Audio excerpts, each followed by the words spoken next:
another beautiful round of applause for ourselves.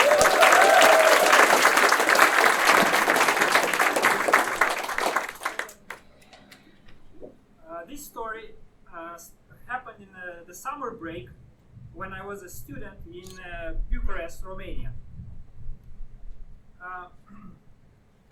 In that year, me and some colleagues have spent that year practicing a sport that rarely exposes you to sunlight: computer programming.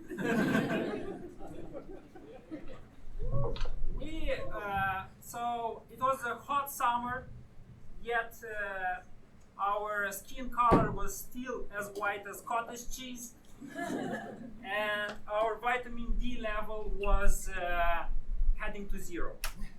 So we urgently needed to tan our skin. We spent that in that summer. We did some internships, so we saved some money. And for the first time, we could afford to go to the sea abroad. So we could finally go to the Blue Sea in Greece instead of the Black Sea in Romania. We packed our stuff and we took off. We were 5 guys in a small car with just 4 seat belts. So one of us had to use his trousers belt as a make-believe seat belt, just so the police wouldn't stop us. Obviously, safety was not a concern. After one day of driving, we reached our destination in Greece, which was this 5-star camping. This camping had 5 stars on Google Maps from just one reviewer whose name was suspiciously similar to the name of the receptionist. The camping had lots of amenities. Well, 3 amenities. It had a bathroom that had water sometimes. It had a rowing boat with a hole in it, and it had a ping pong table with just 1 racket and a cracked ball. There was no other table in this whole camping, so the ping pong table was also used as a lunch table. But as far as we were concerned, the camping was situated just next to the beach, so for us it was just the perfect camping in the world. We were having lots of fun. Every day were the same. We'd wake up, swim in the sea, have lunch at the ping pong table, swim in the sea again, have dinner, go to sleep. Of course, with a beer drinking sprinkled in between.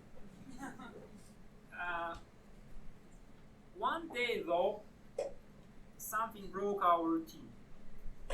As we were heading to lunch, the ping pong table was taken. There were 2 gentlemen that had just finished their lunch, and they were having a lovely chat. We obviously, we desperately wanted the table to ourselves, because what is the biggest nightmare of a geek? Having to interact with complete strangers. So we started giving them some hints, like we would walk around the table in large circles. I would shout to one of my friends, "Hey man, come to lunch!" He goes, "Why are you shouting? I'm next to you." So the 2 men didn't understand our hints, so our empty stomachs made us do the unthinkable. We sat next to them.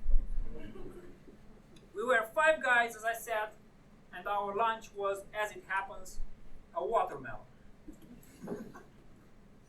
So there we were, 5 salivating guys on one side, with a watermelon on one side of the ping pong table, and the 2 gentlemen on the other side of the ping pong table, and in between there was a net to bring some privacy between the 2.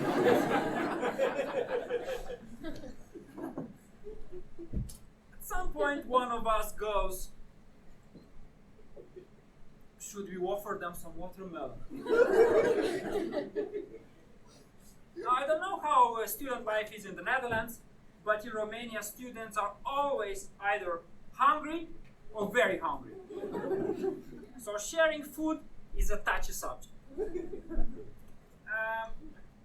One of us goes, "No, look at these guys. Look how their bellies are so big.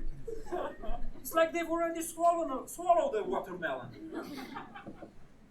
I go, I'm a good-mannered guy, and I go, "Look, we could offer them some, but if they are good-mannered too, they will refuse."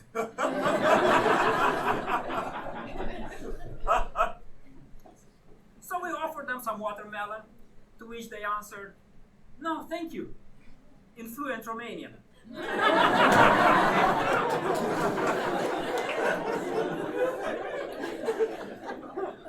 I forgot to mention that before all this, we thought these guys were chatting in German, and we were speaking Romanian.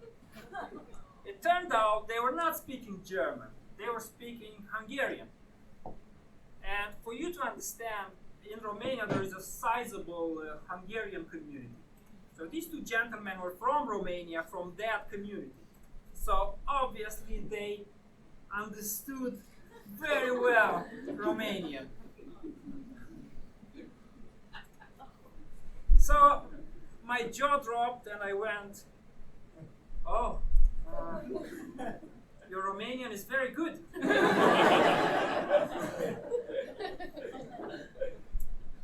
Then I collected myself and I took a natural course of action. I smiled and I pretended that nothing happened. We had a lovely conversation, and at the end we wished each other a pleasant stay in Greece. But that taught me a lesson that I use to this day. If I ever meet someone that speaks a language that I don't understand, I never, ever offer them watermelon.